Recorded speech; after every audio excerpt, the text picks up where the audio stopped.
Bersama Dia hatiku damai, walau dalam lembah kegelapan. Bersama Dia hatiku tenang, walau hidup penuh tantangan. Tak satu pun dapat menghiburku, tak seorang pun dapat menolongku. Hanya Yesus jawaban hidupku.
Kala ku cari damai, hanya ku dapat dalam Yesus.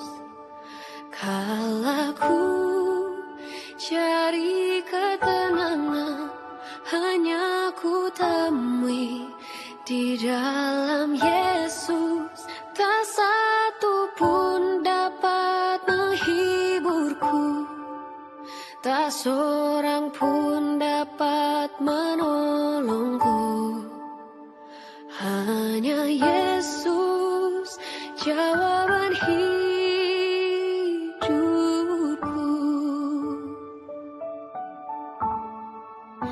Bersama Dia hatiku damai, walau dalam lembah kekelaman. Bersama Dia hatiku tenang, walau hidup penuh tantangan. Tak satu pun dapat menghiburku, tak seorang pun dapat menolongku. Hanya Yesus jawaban hidupku.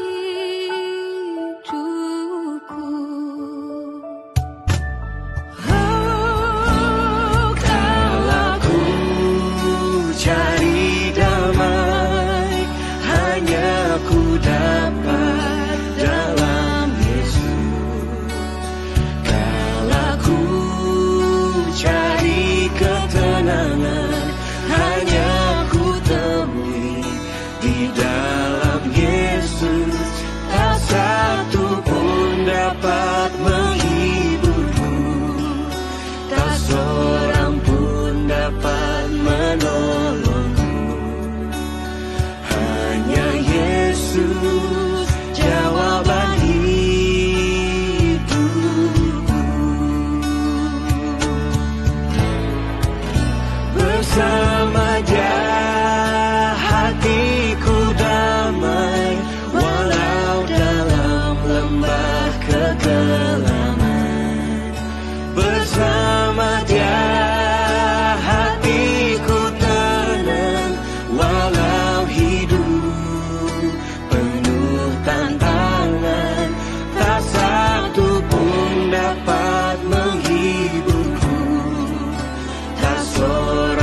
Shalom ibu-ibu semua.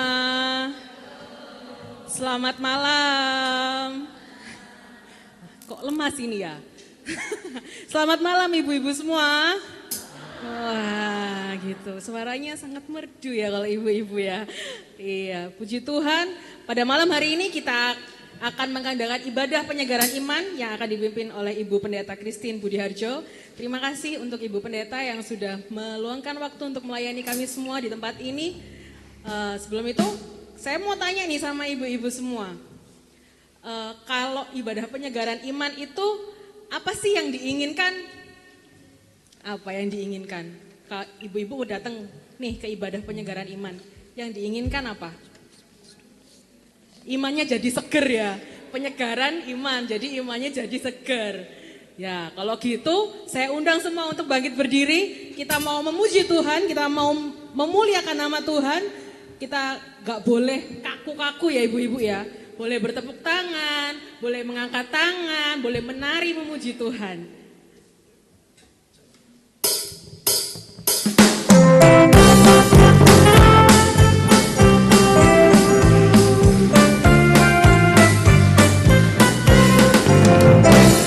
Masuki gerbangnya dengan hati bersyukur, halamannya dengan pujian.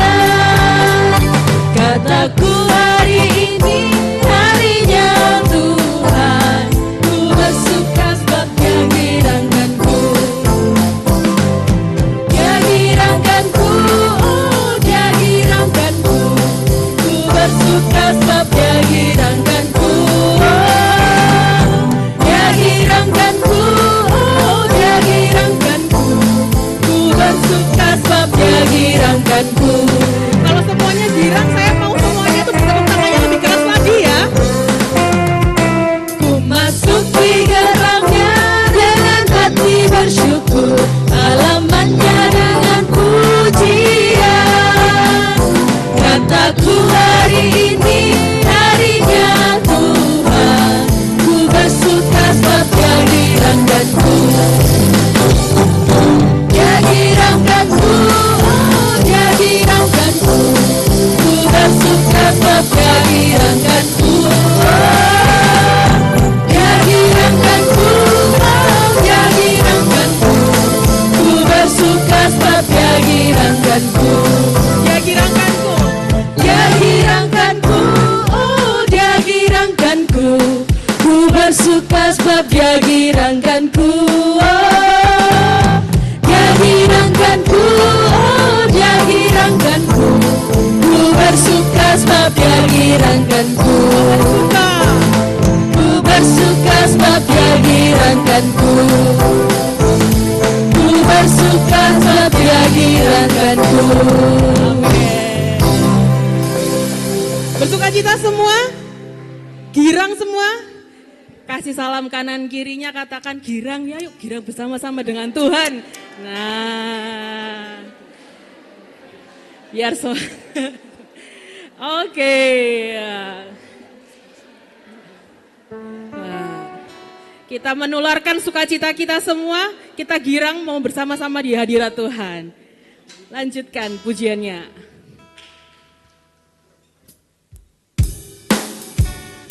Kita nyanyikan segala puji syukur bagi Tuhan.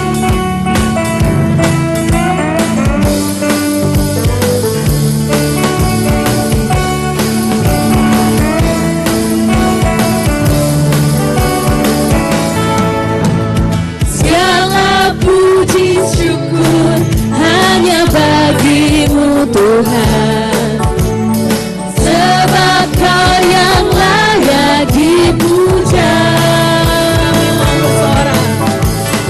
Kami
haleluya yang paling keras dari sebelah sini dulu.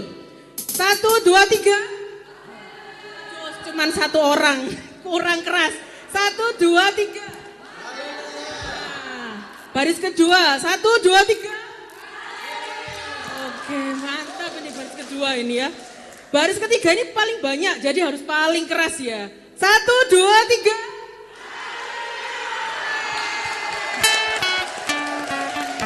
Keren. Baris keempat jangan mau kalah. Mau maju, ibu-ibu. Kita hitung ya, 1, 2, 3. Luar biasa. Saya melihat semua ibu-ibu di sini bersuka cita, imannya sudah disegarkan oleh puji-pujian kita. Oke, kita nyanyikan lagu lagi, Kunaikan Syukurku.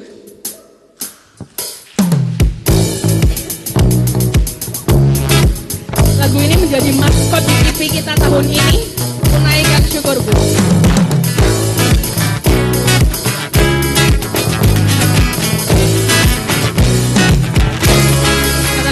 Kasih yang begitu besar, lebih kuat dari dosa. Kasih yang menemukanku, selamatkan dan pulihkanku. Kunaikan syukurku, ku tak akan berhenti memuji, meninggikan namamu selalu, menari, memuliakanmu. Dibebaskan, dibangkitkan, hidup yang kau beri, dan ini hanya untukmu.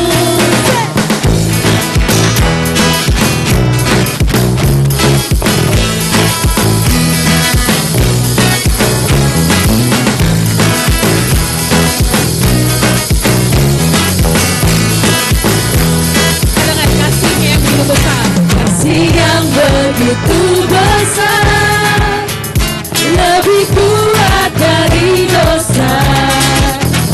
Kasih yang menemukanku, selamatkan dan pulihkanku. Kunaikan syukurku, ku tak akan berhenti memuji, meninggikan namamu selalu, menari, memuliakanmu. Dibebaskan, dibangkitkan, hidup yang kau beri, dan ini hanya untukmu. Kita percaya bahwa kasih Allah begitu besar, ibu-ibu. Amin.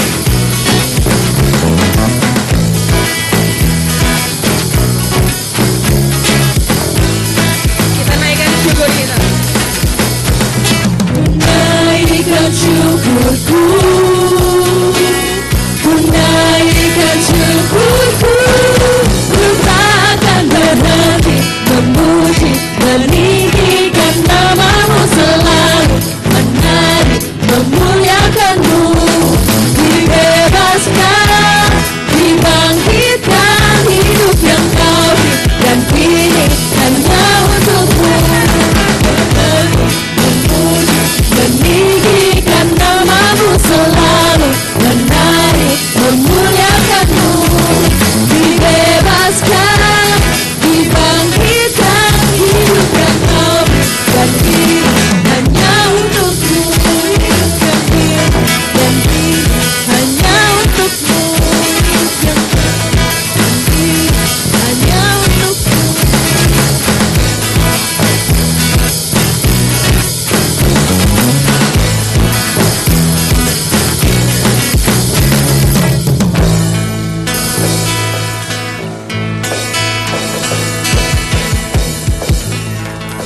Sukacita semua ibu-ibu? Sukacita enggak? Sukacita. Kalau sukacita, berikan senyum yang terbaik, kasih salam kiri kanan. Mari kita bersama-sama bersukacita menyegarkan iman kita. Panjang loh kata-katanya. Ayo, mari bersama-sama kita bersukacita menyegarkan iman kita. Kasih salam minimal 10 orang ibu-ibu, 10 orang. Menyegarkan iman kita. Sukacita menyebarkan iman kita. Ya. sudah bersalaman 10 orang boleh duduk. Kalau belum 10 orang enggak boleh duduk ya ibu-ibu.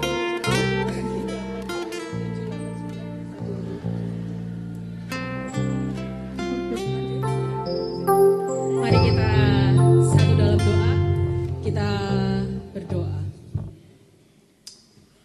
Segala puji syukur kami naikkan kepadamu ya Allah kami yang hidup. Engkau telah bebaskan kami. Engkau telah bangkit dari kematian untuk menyediakan tempat bagi kami di surga. Terima kasih Tuhan untuk kasih-Mu yang begitu besar dalam kehidupan kami. Pada malam hari ini kami mau memuji-Mu, kami mau menyembah-Mu, kami mau mengungkapkan syukur kami dari hati kami karena karya-Mu yang begitu besar dalam kehidupan kami. Berkaryalah Tuhan dalam ibadah ini Tuhan. Sucikanlah hati kami. Taburkanlah benih yang subur itu di dalam setiap hati kami. Sehingga kami dapat menerima firman-Mu ya Bapa. Terima kasih Tuhan.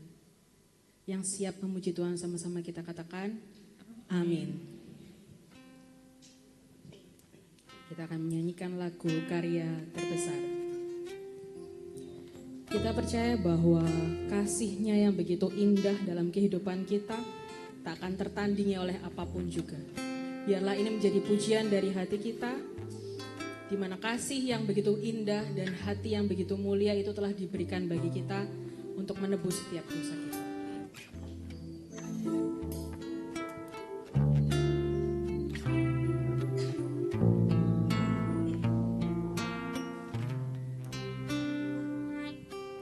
Kasih yang terindah, hati yang mulia, hanya ku temukan di dalam-Mu, Yesusku. Inilah pujian kami Tuhan. Pujian dari hatiku, selalu di setiap waktuku, tiada pernah berubah kasih-Mu. Karya terbesar dalam hidupku, pengorbanan-Mu yang selamatkanku. Engkaulah harta yang tak ternilai, yang ku miliki dan ku hargai. Yesus, Engkau ku kagumi. Mari ini jadi pujian dari setiap hati kita, bahwa kasih-Nya begitu indah dalam kehidupan kita. Kasih yang terindah, hati yang mulia,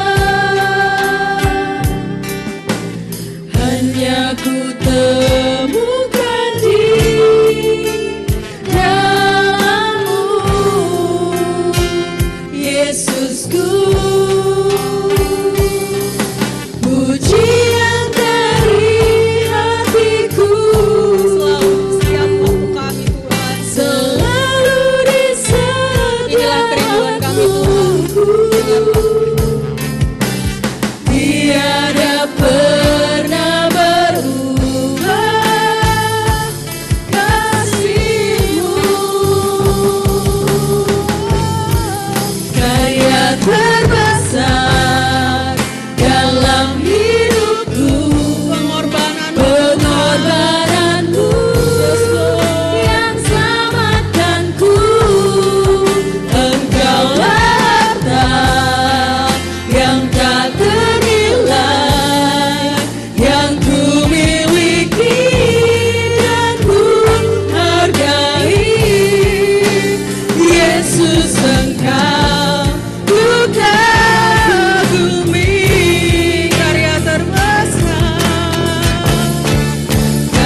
Tuhan.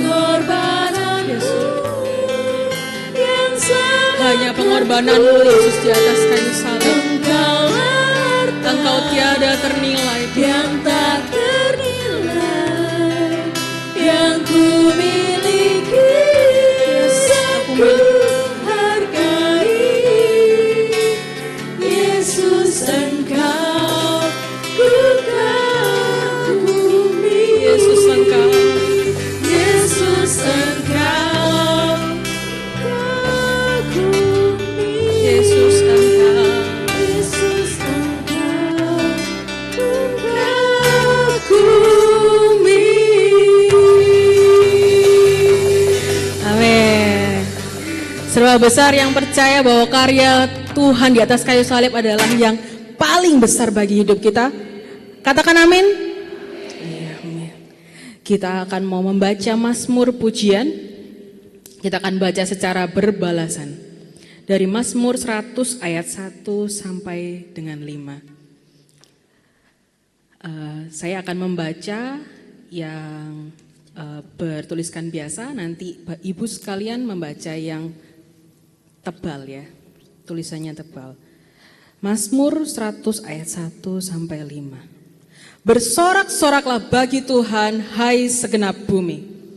Beribadah kepada Tuhan dengan sukacita. Ketahuilah bahwa Tuhanlah Allah.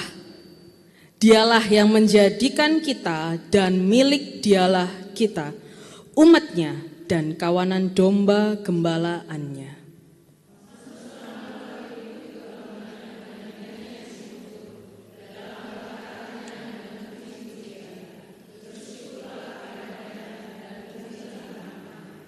Bersama-sama, sebab Tuhan itu baik, kasih setianya untuk selama-lamanya, dan kebenarannya tetap temurun-temurun. Amin. Kita akan masuk ke dalam pemberitaan firman Tuhan. Sebelum itu kita akan menyanyikan lagu Mengenal-Mu. Mari kita siapkan hati kita menjadi tanah yang subur, sehingga ketika benih firman itu masuk ke dalam hati kita, benih itu dapat bertumbuh dan berbuah dalam kehidupan kita.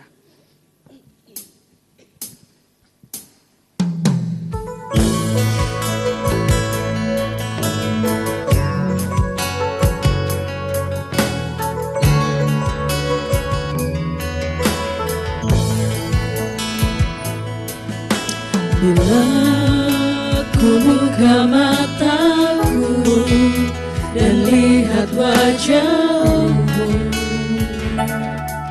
ku terkagum. Bila ku lihat hidupku dan karya tanganmu, ku tersanjung karena semua yang baik dalam hidupku. Itulah karyamu Tuhan. Itulah karyamu. Kau beri kesempatan yang baru, dan ku ingin mengenalmu Tuhan lebih dalam dari semua yang ku kenal. Tiada kasih yang melebihi, ku ada untuk menjadi penyembahmu.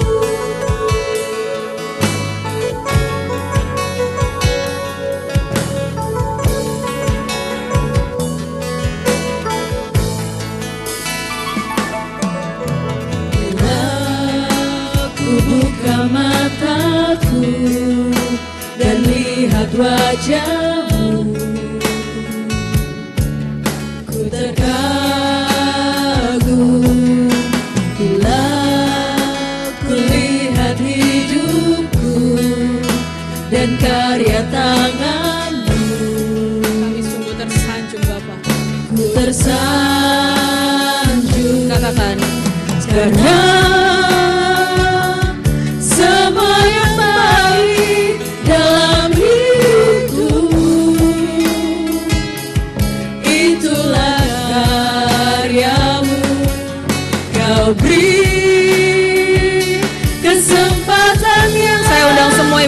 bangkit berdiri.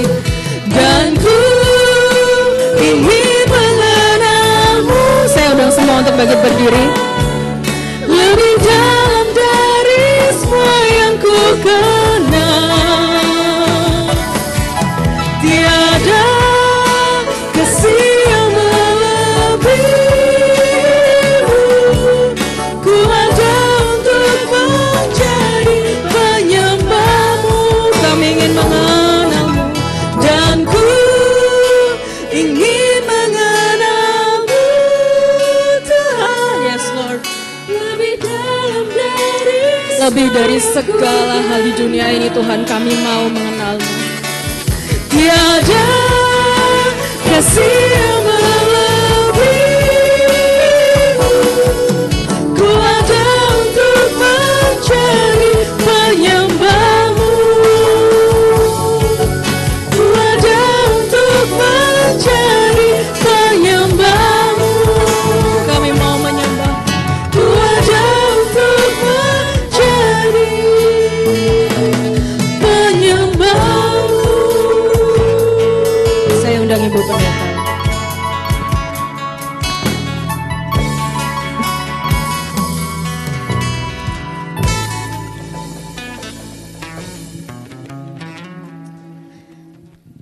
Hati kami sungguh limpah dengan syukur ya Bapa. Ketika kami ada di tempat ini, yang kami cari, yang kami rindukan cuma Engkau Tuhan. Kami merindukan Engkau, kami merindukan firman-Mu yang adalah pribadi-Mu sendiri. Seperti firman-Mu berkata dalam Yohanes 1 ayat 1 mengatakan, Allah adalah firman dan firman itu Allah sendiri. Dan saat firman itu datang buat kami, saat firman itu diperdengarkan Tuhan, kami tahu Engkau sedang datang bagi kami. Engkau sedang mengajari kami. Engkau membawa kami untuk mengerti Tuhan. Apa yang terkandung di dalam hatimu, apa yang ada dalam pikiranmu. Bahkan kami boleh memahami kehendak-Mu atas hidup kami. Terima kasih banyak ya Bapa. Itu sebabnya kami mohon Roh Kudus, Engkau yang memberi kami hikmat dan pengertian. Cuma Engkau yang mampu untuk membuat kami mengerti apa yang Bapak rindukan untuk kami kerjakan, untuk kami hidupi dalam kehidupan kami ini. Terima kasih banyak ya Bapak, terima kasih Roh Kudus. Kami boleh serahkan seluruh keberadaan kami. Kami fokuskan perhatian kami, konsentrasi kami hanya untuk mendengar, memahami lebih banyak lagi daripada-Mu. Terima kasih banyak untuk waktu istimewa ini. Segala pujian, hormat, syukur kami naikkan hanya bagi Tuhan di dalam nama Tuhan Yesus Kristus. Kita semua putri-putrinya Tuhan yang dicintai Tuhan, katakan amin. Puji nama Tuhan. Saya undang tetap bangkit berdiri ya. Kita mau baca kebenaran firman Tuhan yang ada di dalam kitab Filipi. Filipi pasal yang kedua, ayat yang kelima sampai ayat yang ke-8. Saya rindu kita membacanya bersama-sama. Demikian bunyi firman Tuhan. Hendaklah kamu dalam hidupmu bersama menaruh pikiran dan perasaan yang terdapat juga dalam Kristus Yesus, yang walaupun dalam rupa Allah tidak menganggap kesetaraan dengan Allah itu sebagai milik yang harus dipertahankan, melainkan telah mengosongkan dirinya sendiri dan mengambil rupa seorang hamba dan menjadi sama dengan manusia. Dan dalam keadaan sebagai manusia, ia telah merendahkan dirinya dan taat sampai mati, bahkan sampai mati di kayu salib. Hosiana. Hosiana, Hosiana, Hosiana.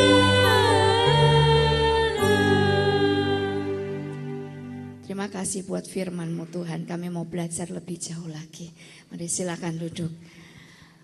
Kebenaran firman Tuhan hari ini mengingatkan kita. Saya percaya ya bulan April ini menjadi bulan sukacita buat kita. Betul ya? Desember itu memang benar, Desember itu bikin kita itu rasanya hati berbunga-bunga, enggak tahu ya. November akhir itu rasanya sukacitanya Desember udah terasa gitu, betul ya? Iya, rasanya kalau udah Desember tuh wah benar-benar kita itu ya ini loh puncak sukacita orang Kristen gitu kan ya. Tetapi kalau kita mau renungkan lebih jauh ya, sebetulnya justru Paskah itu saat kita memperingati Jumat Agung, kemudian kita merayakan Paskah, itu seharusnya gak boleh kalah sukacitanya dengan Natal. Betul ya? Nah, tapi seringkali ya Paskah itu dirayakan atau diperingati dalam apa? Dalam keteduhan gitu ya, nggak seheboh kalau Natal. Padahal justru Paskah itu sukacita kita, puncak itu. Kenapa? Kalau nggak ada Paskah, kita nggak punya kesempatan kedua. Betul ya? Kalau nggak ada Paskah, kita nggak punya tempat di dalam kekekalan. Kalau nggak ada Paskah, nasib kita, wah, hidup rasanya percuma. Kenapa? Karena kalau nggak ada Paskah, hidup kita sia-sia. Karena ujungnya adalah kebinasaan. Nah, saya rindu membagikan sukacita ini dalam hati kita semua. Ya, supaya nanti saya juga sudah lihat tadi jadwalnya bulan April, banyak banget gitu ya. Wah, banyak kegiatan-kegiatan dan saya rindu nanti pada saat kita benar-benar di tanggal 20 merayakan Paskah. Kita merayakan Paskah sudah dengan hati yang baru. Amin. Dengan hati yang berbeda, dengan respon yang berbeda. Saya merenungkan Paskah itu apa sih artinya buat kita ya. Terutama secara pribadi ketika makin saya bertumbuh, makin saya memahami hati Tuhan. Saya mendapati ada 3 hal ya yang sangat penting tentang Paskah ini. Yang pertama, Paskah itu adalah berbicara tentang perwujudan sempurna. Perwujudan sempurna itu apa? Perwujudan sempurna dari kasih Allah. Betul ya saudara? Perwujudan sempurna, jadi artinya gini loh. Kalau Tuhan berkata, aku mengasihi engkau, itu bukan lip service. Bukan omdoh, bukan omong doang gitu. Tapi benar-benar dia buktikan. Kalau kita kan enggak gitu ya. Gampang ngomong I love you, tapi pembuktiannya mengkemawon gitu kan ya. Ya, enggak tahu pembuktiannya kayak apa. Tapi kalau Tuhan enggak loh. Ketika Tuhan berkata, aku mengasihi engkau, dia buktikan loh lewat kematian dan kebangkitannya bagi engkau dan saya. Itu bukti nyata yang namanya kesempurnaan dan keutuhan kasih Allah dibuktikan di atas kayu salib. Yang kedua, saya merenungkan makna Paskah bagi saya ini adalah saya melihat satu keteladanan dari sebuah ketaatan dan totalitas lewat apa? Lewat pengorbanannya Yesus Kristus. Tahu nggak kita, Yesus Kristus pada saat itu 100% manusia loh. Dia berarti kalau 100% manusia, dia tuh punya kehendak bebas loh. Dia punya kehendaknya sendiri loh, karena dia tersalut di dalam daging. Tetapi ada satu keputusan yang dia buat. Ada, kalau kita tahu ya, kita pasti sudah hafal itu kisahnya. Ketika dia berdoa, kemudian dia berkata begini, kalau boleh, bahkan kalau di dalam kitab Markus itu ya, itu keren banget. Tuhan Yesus mengawali doanya dengan begini, aku tahu Bapak gak ada yang mustahil bagi engkau. Artinya apa? Sebetulnya kalau engkau menuruti permintaanku yang ini, itu bukan perkara sulit gitu loh. Ya, dia sudah memulai doanya dengan satu statement, gak ada yang mustahil bagi engkau Bapak. Kalau boleh, aku ini mau, aku mau menebus dosa manusia, aku mau. Aku mau untuk mengerjakan apa yang engkau rindukan, apa yang engkau cita-citakan, aku mau. Tapi mbok ya gitu ya. Kalau nggak pakai lewat penderitaan, kenapa sih gitu? Mungkin ada jalan lain, alternatif lain, cara lain gitu. Kan nggak ada yang mustahil bagimu. Betul ya, doanya begitu ya Tuhan Yesus. Dan ketika berdoa itu bukan cuma sekedar berdoa kayak kita ini. Ya mungkin doa, Tuhan kapan utangku lunas Tuhan gitu ya. Utangku kok tambah akeh Tuhan gitu ya. Doa supaya apa? Supaya debt collector gak datang hari ini gitu ya. Doa supaya apa? Duh Tuhan kapan ngubah suamiku ini? Kapan Tuhan ngubah anak-anakku? Enggak cuma doa sekedar begitu. Ketika dia berdoa itu dengan keringatnya itu loh, peluhnya itu darah. Kalau secara kedokteran, kalau sampai peluhnya itu darah, itu berarti sudah pembuluh darah pecah di mana-mana. Tingkat stres yang manusia manapun gak pernah lo alami kayak begitu. Cuma Tuhan kita Yesus Kristus, dia ngalami satu ketakutan. Ya karena memang manusia kayak kita. Bisa membayangkan penderitaan yang akan dia alami. Itu tingkat stres yang gak main-main saudara. Dan ketika dia katakan dalam doanya, saya bersyukur luar biasa. Ditulis di akhir doanya, dia memutuskan, dia berkata, tapi bukan yang aku kehendaki. Biarlah yang terjadi itu yang engkau kehendaki. Keren Pol saudara. Punya kehendak bebas. Bisa tawar menawar sama Bapak. Dia tahu Bapaknya maha kuasa. Bisa mengubah segala bentuk cerita. Itu jalan cerita. Tetapi keputusannya itu yang terpenting. Keputusan Yesus Kristus bagi kita adalah dia menetapkan. Dia menguatkan hati. Dan dia mengambil satu keputusan. Dan itu memang pilihannya saudara. Apa itu pilihannya? Dia melaksanakan apa yang dikehendaki Bapaknya. Tuntas sampai di kayu salib. Yang kedua ini saya renungkan. Ini loh bentuk keteladanan, contoh, ketaatan dan totalitas yang gak main-main. Kalau kita ngomong loh Yesus kan anak Allah. Jangan lupa Yesus manusia seperti kita. Artinya apa? Kalau Yesus bisa ambil keputusan untuk mengikuti kehendak Bapa, mengapa engkau dan saya enggak bisa? Yang ketiga, Paskah itu bagi saya adalah penebusan secara tuntas sebagai karya agung Allah bagi engkau dan saya. Ada satu ayat di dalam, dicatat saja ya, itu sangat memberkati saya. Di dalam 1 Korintus 15 ayat yang ke-26 ya. Di situ dikatakan musuh yang terakhir yang dibinasakan ialah maut. Saudara, kalimatnya satu kalimat tok gitu ya. Sederhana banget gitu. Tetapi kalau kita memahami maknanya, waktu awal-awal dulu saudara, saya menemukan ayat ini. Yang akhirnya saya memaknai Paskah itu sebagai satu penebusan yang, waduh, rasanya itu penebusan yang gak setengah-setengah gitu loh. Tuntas dia kerjakan. Sampai maut yang adalah musuh orang berdosa itu gitu ya. Musuh kita itu sudah dikalahkan. Artinya kalau di situ dibilang musuh yang terakhir. Lah kalau terakhir tuh kira-kira selanjutnya ada musuh lagi enggak saudara? Halo? Tuntas ya jadi ya. Penebusan tuntas. Enggak setengah-setengah. Ya, dia kerjakan.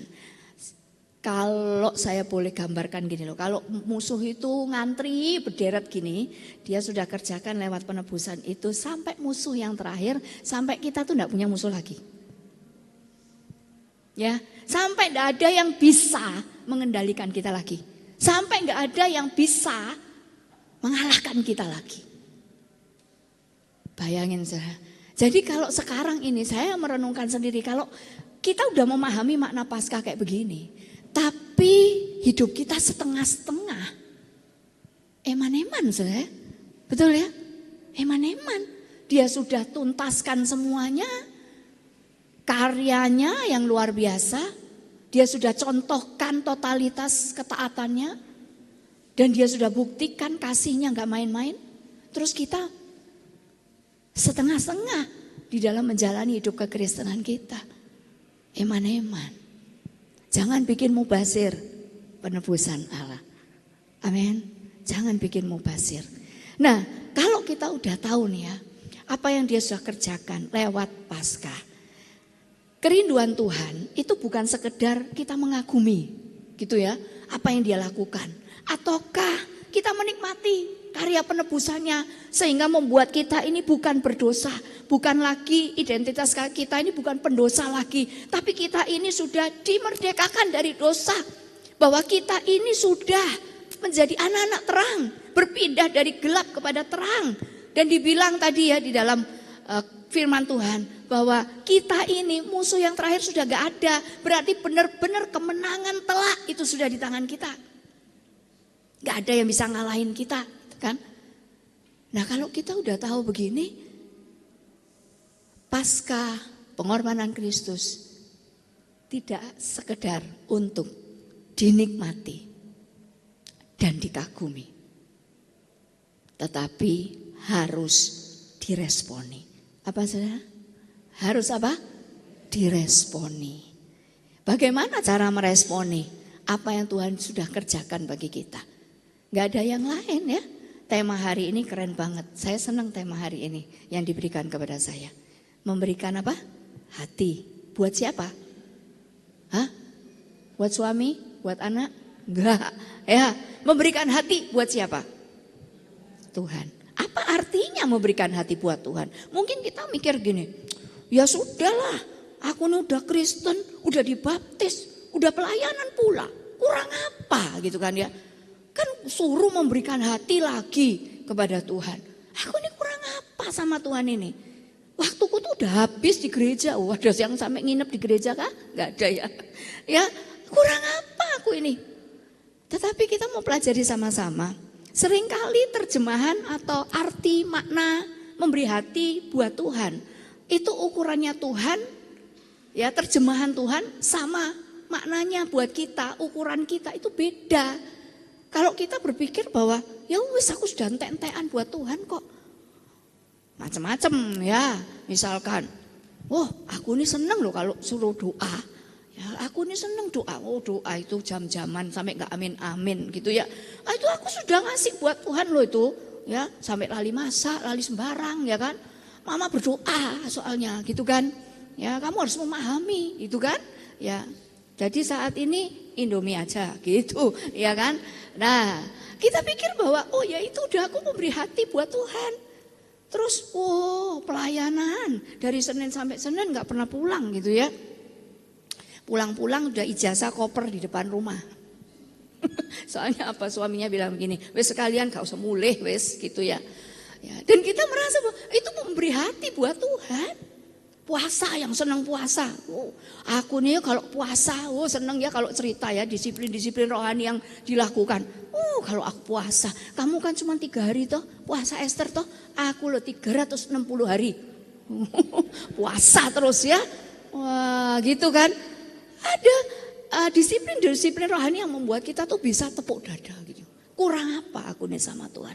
Kalau urusan memberi, udahlah gereja butuh apa, wes langsung transfer aku. Gitu ya, entek-entekan. Tapi apakah itu ya yang namanya memberi hati buat Tuhan? Itu kan menurut ukuran kita, menurut makna atau terjemahan kita. Tapi ayo kita sama-sama lihat ya. Kalau memberi hati bagi Tuhan itu yang seperti apa? Kalau setuju ngomong amin ya. Saya ketika merenungkan lebih jauh, memberi hati kepada Tuhan itu ternyata memberikan seluruh keberadaan hidup kita ini. Keberadaan diri dan hidup kita ini kepada Tuhan. Ada amin ya saudara? Bisa enggak sih orang hidup itu tanpa hati? Bisa enggak? Ya mayat hidup saudara, ya kan?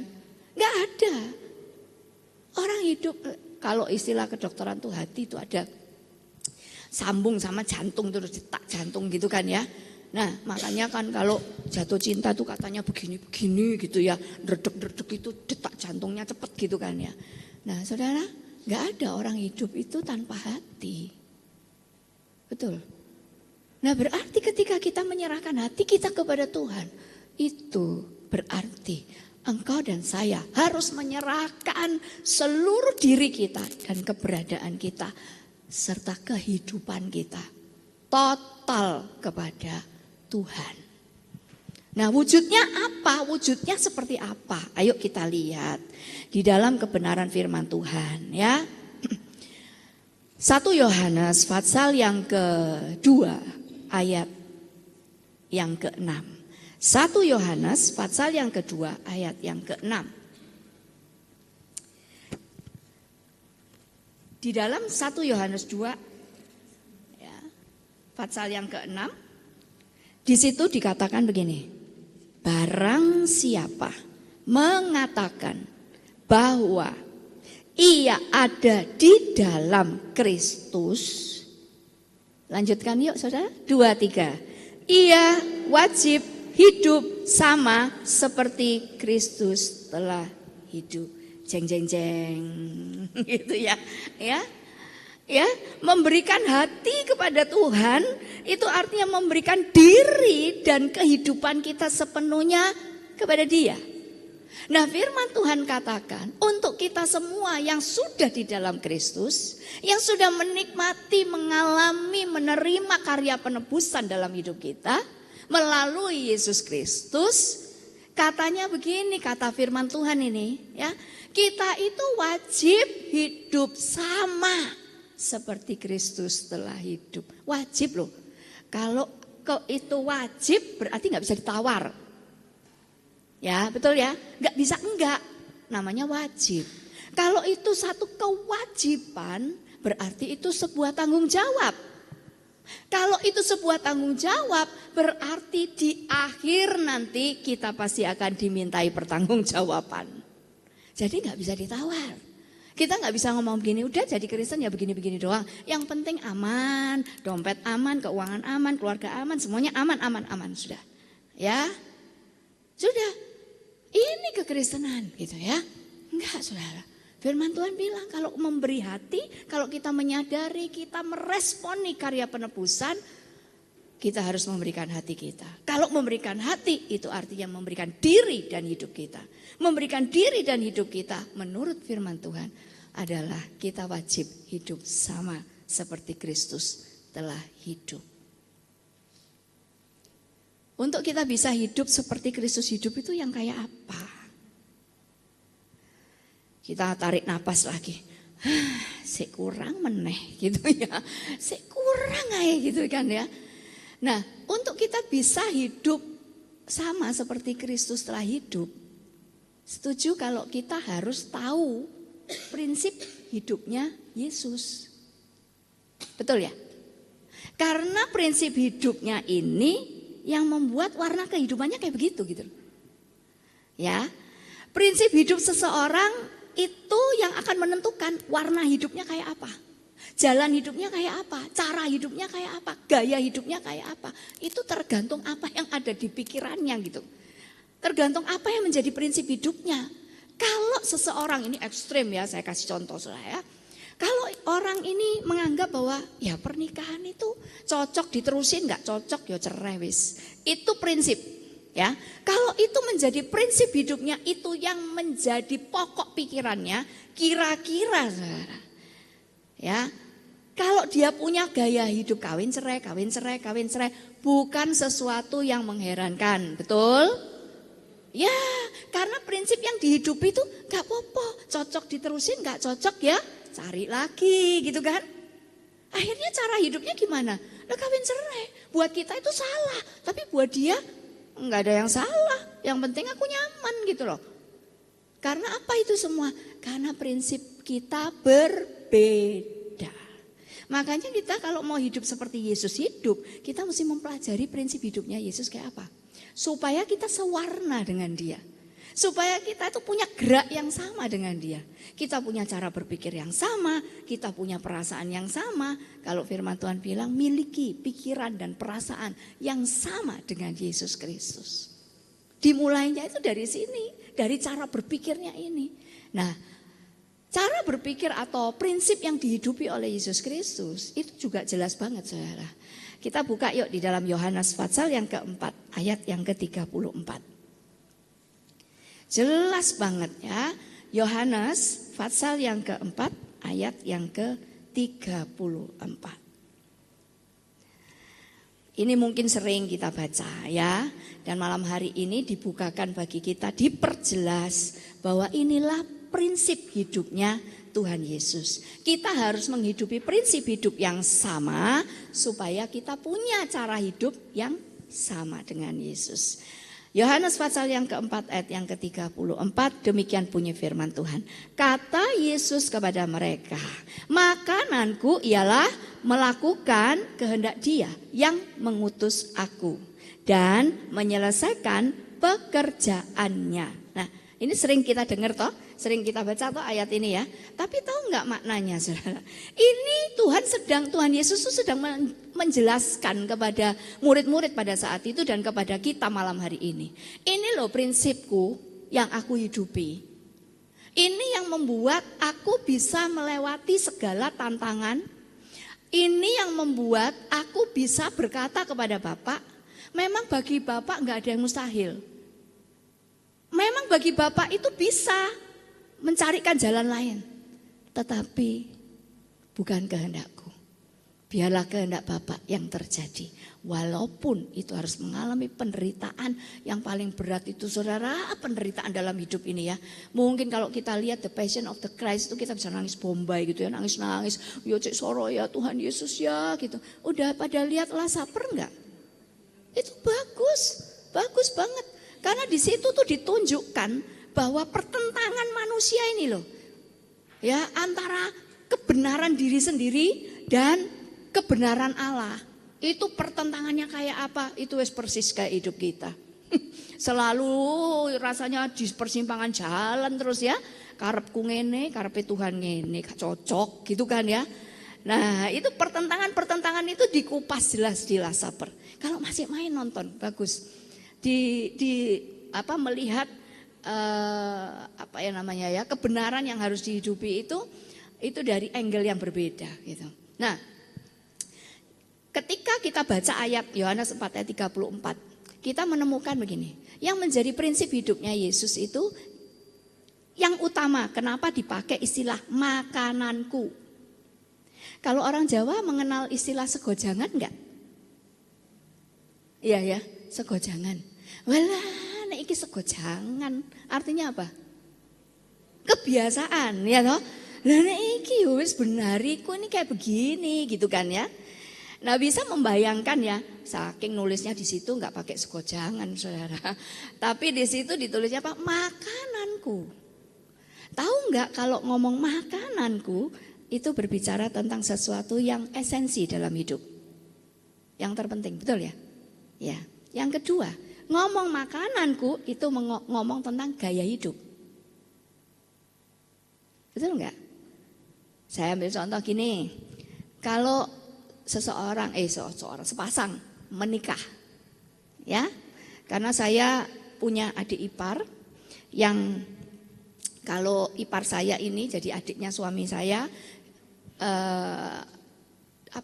lahir dari keluarga itu yang kalau orang Chinese itu baba, tahu baba ngene, baba ngono gitu, saudara ya, baba artinya kalau masak.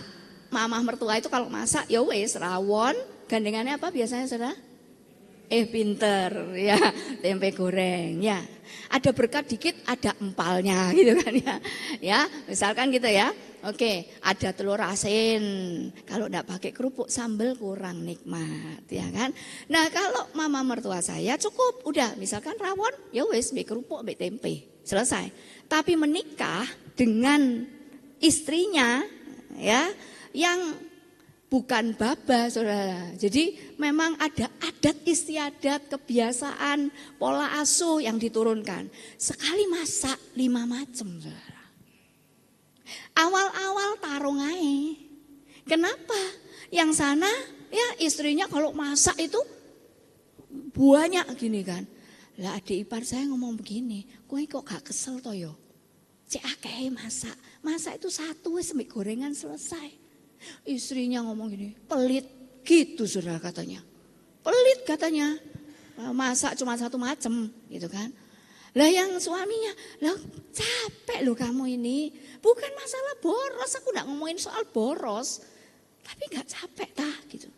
Nah coba bayangin ya, ini bicara gaya hidup kan makanan itu. Iya benar ya. Ya, jadi kalau Tuhan Yesus ngomong makananku itu bicara tentang ini kebiasaanku. Ini gaya hidupku. Gaya hidupnya apa? Ada dua ternyata saudara. Yang pertama gaya hidup dari Tuhan Yesus adalah yang pertama apa tadi? Melakukan kehendak Bapa.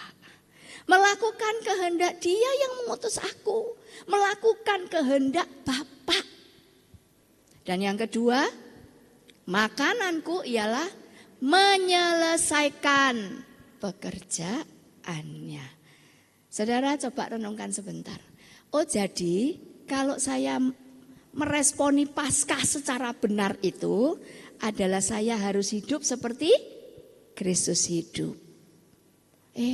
Ternyata bukan tentang doa gak amin-amin, puasa 360 hari, bukan itu ternyata ya.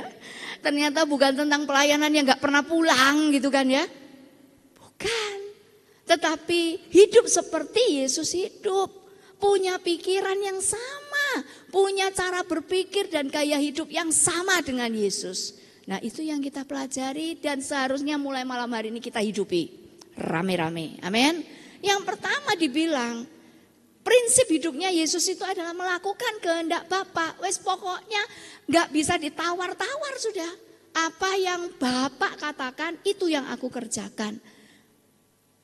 Sama harusnya engkau dan saya. Kalau kita mau menyerahkan hati kita, yang artinya menyerahkan keberadaan diri dan hidup kita sepenuhnya kepada Tuhan. Berarti kita juga harus hidup sama kayak Dia. Punya prinsip yang sama.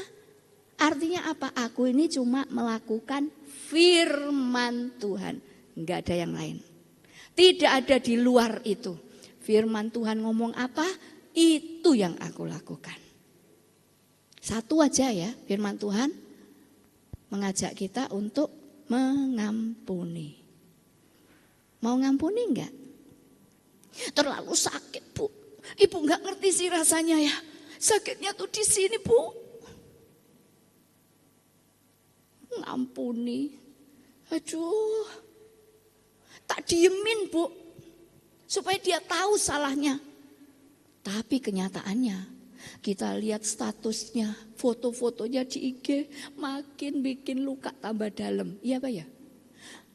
Tak diemin, tak siwak.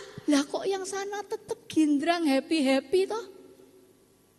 Makin melukai diri sendiri apa enggak? Terus yang salah siapa? Yang salah dia. Yang salah IG-nya, itu medsosnya. Kenapa kok jalan-jalan pamer-pamer bikin aku tambah sakit hati? Gimana saudara? Yang salah siapa? Yang salah kita. Wong Tuhan tuh mau memerdekakan kita dengan cara apa? Ampunono. Merdekakan dirimu dengan mengampuni. Betul ya? Itu perintah Allah bukan? Perintah. Itu bukan tawaran, himbauan, pilihan. Kamu kalau bisa ya ampunono talah. Itulah kayak konco sebelah yang ngomong gitu ya. Nek tonggo sebelah ngomongnya gitu saya. Nek iso yo ampunono. Nek gak iso yo gak popo. Aku ngerti panasmu hatimu. Aku ngerti sakit hatimu, aku ngerti. Ya. Itu firmannya tonggo sebelah. Bukan firmannya Tuhan. Kalau firmannya Tuhan mengampuni tidak bisa ditawar-tawar. Bahkan di doa Bapa kami itu apa? Ampunilah kesalahan kami seperti. Nah. Kalau kita nggak mau ngampuni, nanti kan ada doa Bapa kami ya. Nah, doanya harus diganti. Jangan ampuni saya Tuhan karena saya nggak mau mengampuni orang lain. Jadinya gitu doanya nanti. Ini satu contoh. Ayo kita sama-sama kerjakan. Amin. Seperti Yesus telah hidup. Apa prinsip yang dihidupi? Melakukan firman Tuhan, melakukan perintah Allah. Berapapun harganya, apapun risikonya. Amin. Bahkan risikonya sampai di kayu salib dia kerjakan. Karena itu adalah kehendak Bapaknya. Saya pernah bertemu dengan seorang ibu. Ya, beliau ini bekerja di negara lain. Saya tidak perlu sebutkan ya, negara lain. Itu sudah kurang lebih 5 tahun. Saudara. Nah, pas ketemu itu cerita.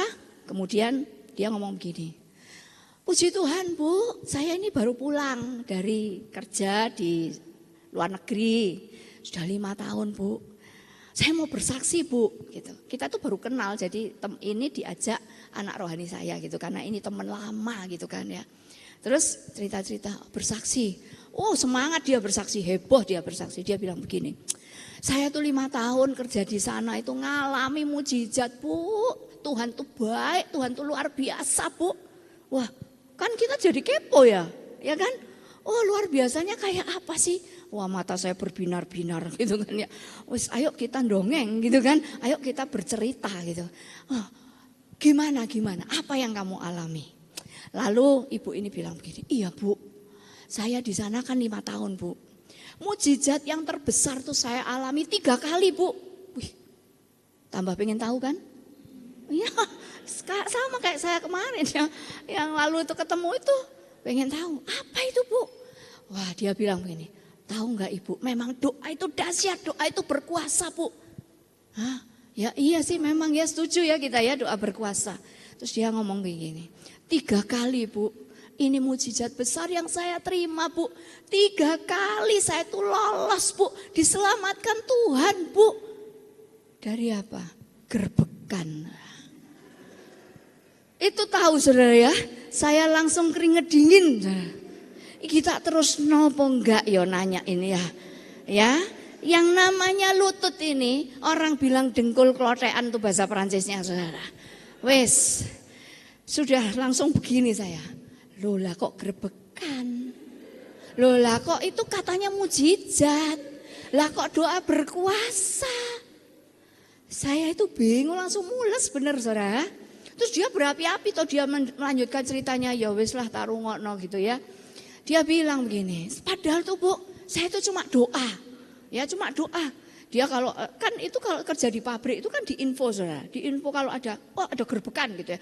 Wes pokoknya selamatkan dirimu sendiri-sendiri. Kalau bahasanya kartun itu run for your life itu loh saudara. Lari untuk hidupmu wes tak tahu di mana. Dia sembunyi di bawahnya jadi mesin, bawahnya ada kolong. Dia sembunyi di bawah situ sambil dia berdoa.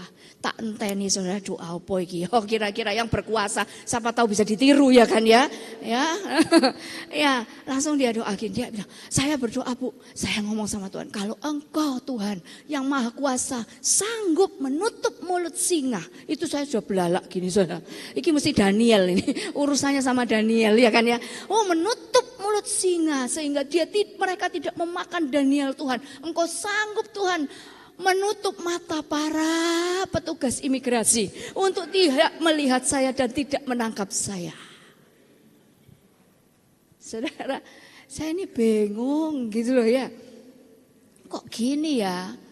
Kayaknya kalau diterusin gini Tuhanmu mbek Tuhanku ketoknya beda gitu. Gak podo, ya kan? Bener saudara. Lalu dia cerita, yang kedua juga gitu Bu, yang ketiga juga gitu. Wes tambah lemes saya saudara, tambah lemes. Terus saya bilang, lu itu selama 5 tahun, iya Bu, Tuhan hebat kan Bu, Tuhan selamatkan saya. Ini mau ngomongin mulainya dari mana ini saudara ya kan? Saya bilang, wah itu mujizat besar buat saya. Loh lah sekarang kok pulang, saya tanya gitu. Ya saya mau ambil break Bu, nanti tahun depan Bu, saya balik lagi glodak. Tambah saudara ya, oh dibaleni meneh gitu kan.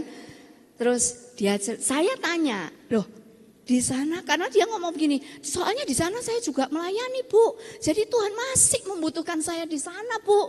Tuhan masih membutuhkan saya pelayanan di sana Bu. Bener tambah kesini tambah bedo panjangnya Tuhanmu be Tuhanku. Ya kan saudara ya. Terus dia bilang begini, Ibu gembala saya, Bapak gembala saya, waktu dengar cerita saya, kesaksian saya disuruh kesaksian di depan jemaat Bu. Bapak Ibu gembala saya bilang begini, puji Tuhan, Tuhan nyatakan kuasanya buatmu ya.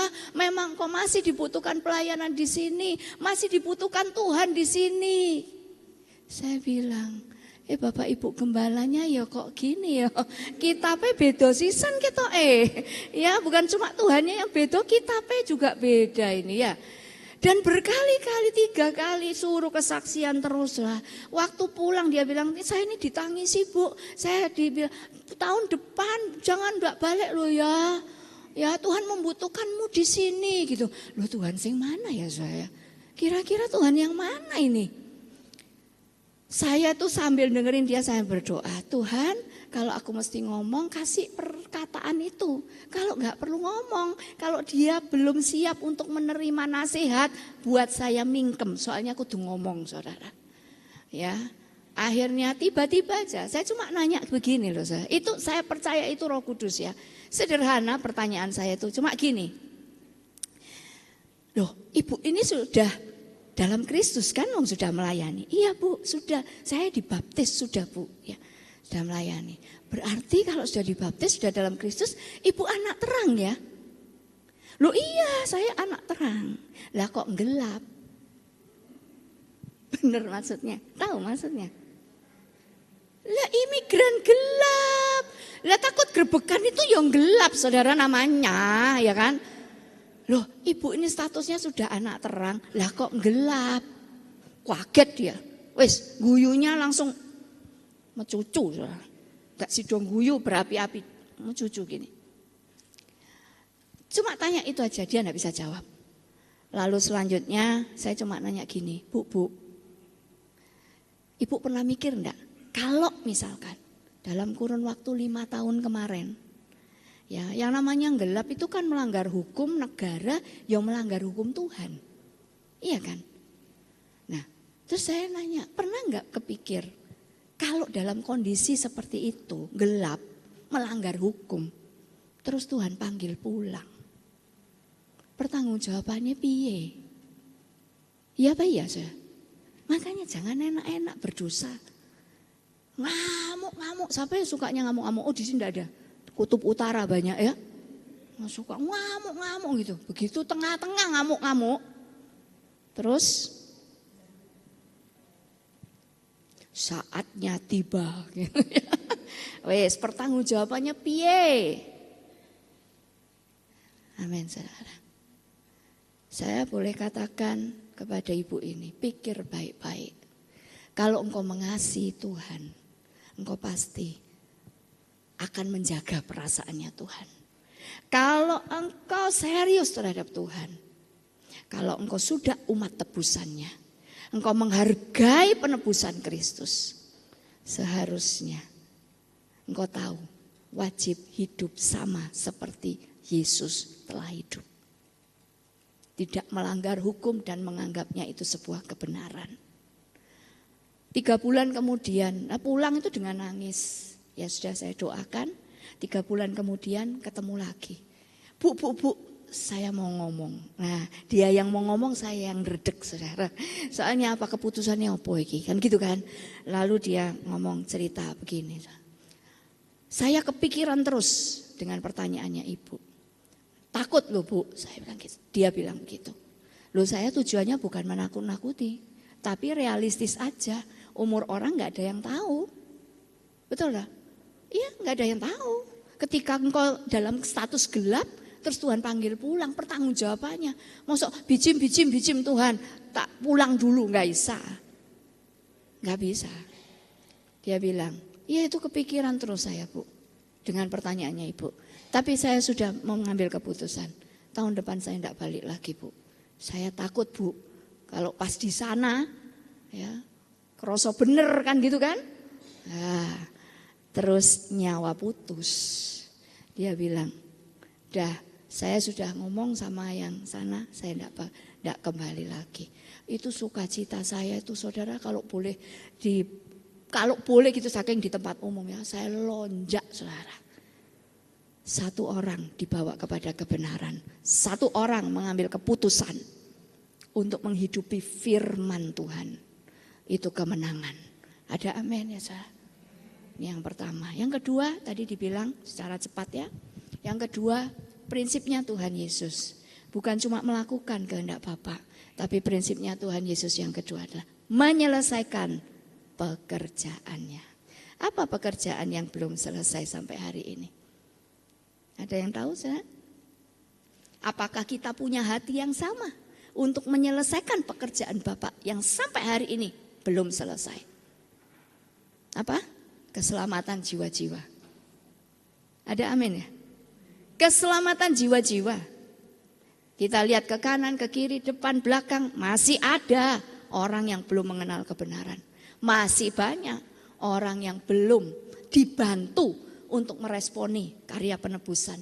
Mereka enggak tahu kalau tersedia buat mereka itu keselamatan lewat Yesus Kristus. Untuk mereka itu Yesus itu ada, Yesus itu hidup.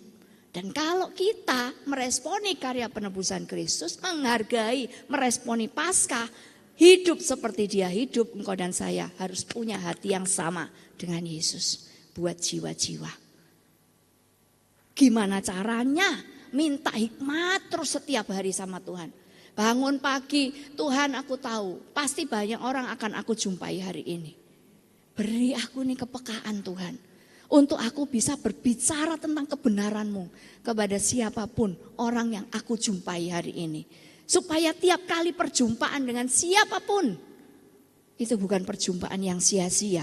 Tetapi tiap perjumpaan itu membawa perjumpaan yang bernilai kekal.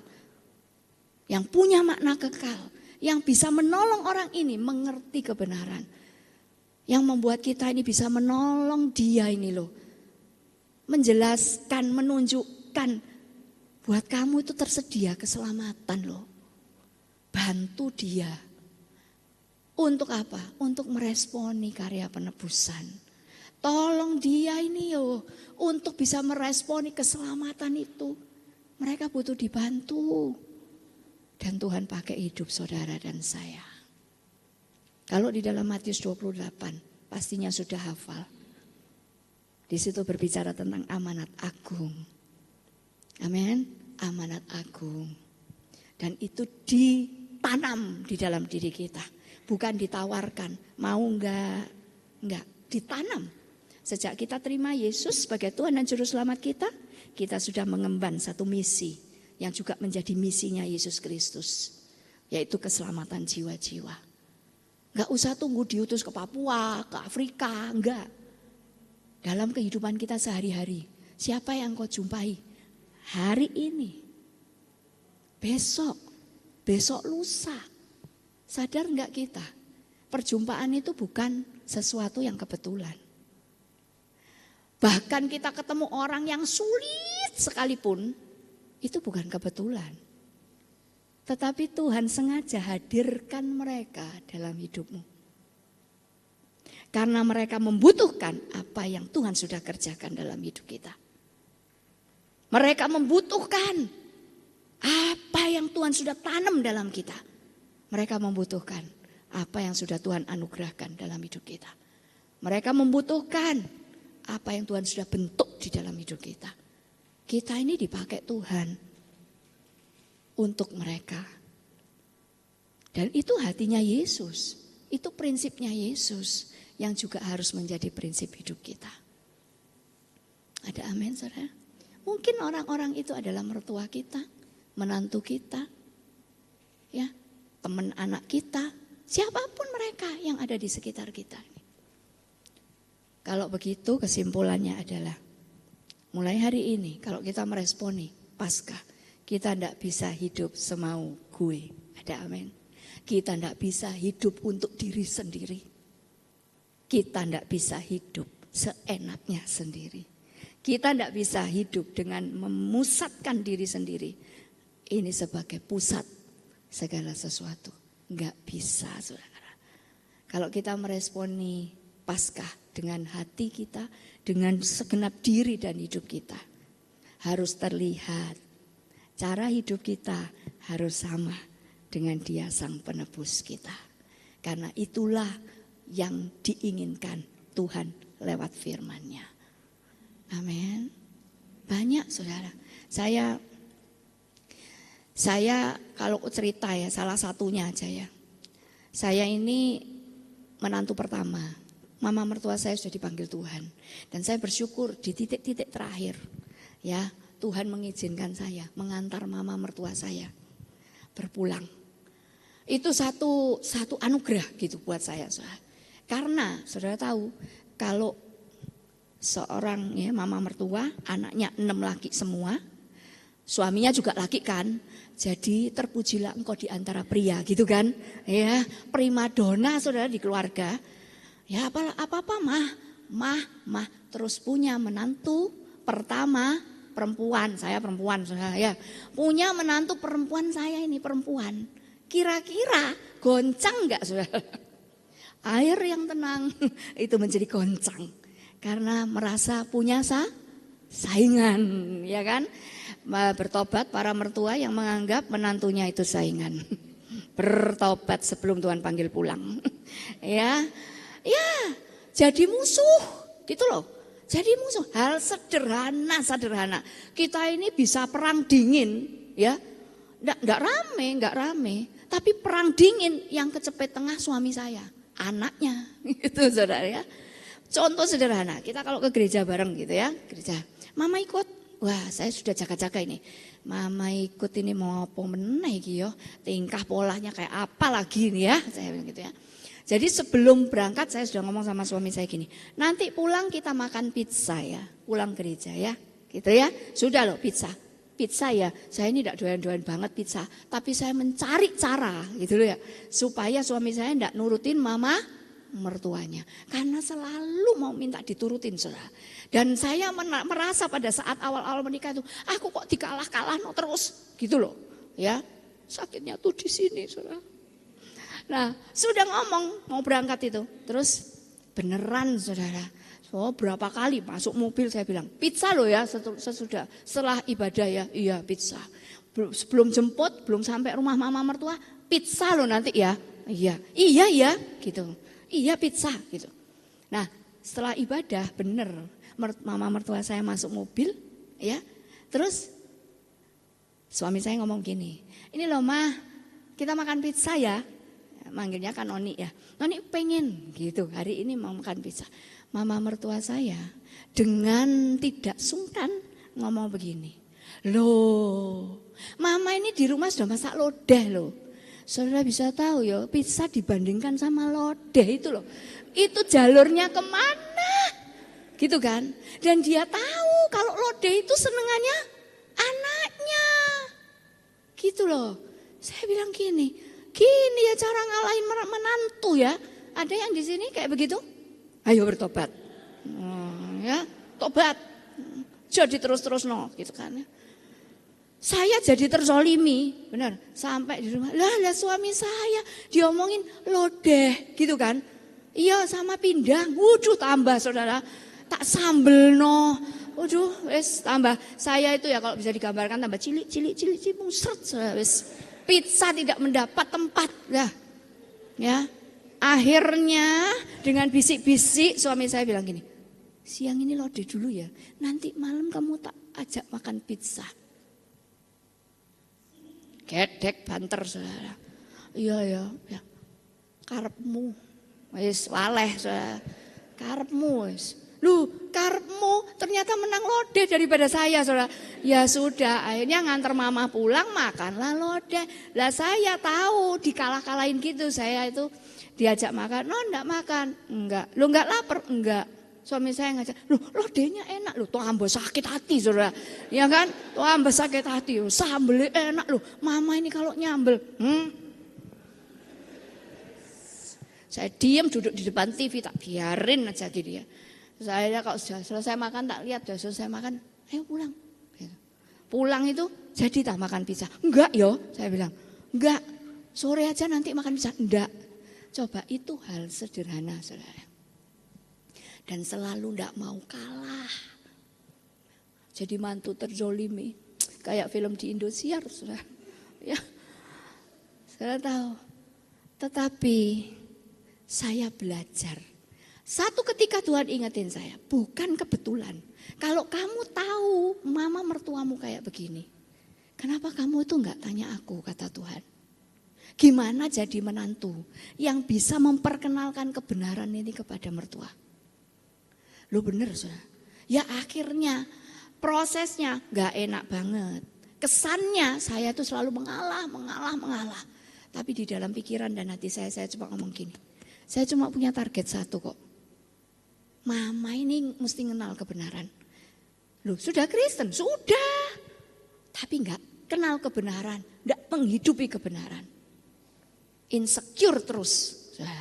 Dan satu ketika saya terus mau kerjakan itu, saudara, mama mertua saya berubah. Sebelum-sebelumnya dirasani tok entek ngamek kulang golek, saudara, ini menantu, apalagi menantu pertama wis welek pol wis. Tapi berikutnya waktu berjalan, saya itu bisa menjadi jembatan antara mama dengan menantu kedua, ketiga, keempat, kelima. Sampai keenam. Saudara, saya bisa jadi jembatan. Terus sampai akhirnya mama mertua saya ikut pemuritan saya. Belajar sungguh-sungguh, saudara. Banyak alami perubahan. Dan sampai di titik terakhir akhir tahun lalu, saya pulang pelayanan dikabari mama nggak mau makan. Saya ke sana, saudara. Mama kenapa kok nggak mau makan? Ini loh ada itu disiapin babi kecap, itu doyanannya dia, saudara. Babi kecap ini loh, ayo makan yuk, dikit-dikit gitu. Terus sama menantu yang satunya coba disuapin aja enggak apa-apa. Disuapin gitu. Dimakan sampai habis satu mangkok itu. Terus ayo doa yuk mah. Kita memuji Tuhan ya. Tak ajak memuji Tuhan, penyerahan diri. Saya juga enggak tahu itu kenapa doanya dan nyanyiannya itu penyerahan diri. Sampai akhirnya doa selesai, aku menyerahkan. Tuhan, mama ikuti saya ya doa ya. Sudah enggak bisa apa-apa, soalnya cuma di tempat tidur. Nah, terus tangan saya dipegang. Selama saya doa itu dipegang terus. Setelah selesai doa, balik badan gini, dia minta dimiringkan, mau tidur mah, dia katanya gitu. Terus dia miring, mau tidur tuh saya bilang, sudah ya mama istirahat. Saya tak ke tempat ada tante saya itu mau operasi soalnya. Jadi saya tak ke rumah sakit, doa sebentar sebelum masuk kamar operasi. Iya gitu. Nah waktu saya ke rumah sakit nungguin sampai masuk ya, tante saya masuk, terus adik-adik itu telepon, mama kok gak respon, dipanggil gak respon. Jadi adik-adik itu ke rumah gitu, gak respon. Loh tadi tidur bilangnya. Loh iya tapi biasanya tidur tuh bangun kok. Ini kok enggak. Coba dimiringkan, terlentangkan, terus di video call sama adik-adik. Udah biru sudah. Jadi setelah makan, setelah doa, penyerahan diri, miring tidur itu udah langsung. Itu sukacita saya, saudara. Saya bilang terima kasih banyak Tuhan. Yang pertamanya musuh dalam selimut ini. Ya. Tapi pada akhirnya Tuhan tunjukkan. Di situ tuh saya tuh makin melihat. Ini kalau dia bilang, aku bekerja sampai sekarang. Aku menyelesaikan pekerjaan Bapakku. Dan itu dititipkan kepada saudara dan saya. Itu ya dan amin. Ayo kita kerjakan sama-sama. Amin. Ada orang-orang sulit di sekitar kita, jangan dibuang ngomong sama Tuhan. Pakai saya buat dia Tuhan. Amin. Amin. Pakai saya buat dia Tuhan. Saya tidak mau lagi nuntut-nuntut orang lain. Tapi saya mau pakai hidup saya.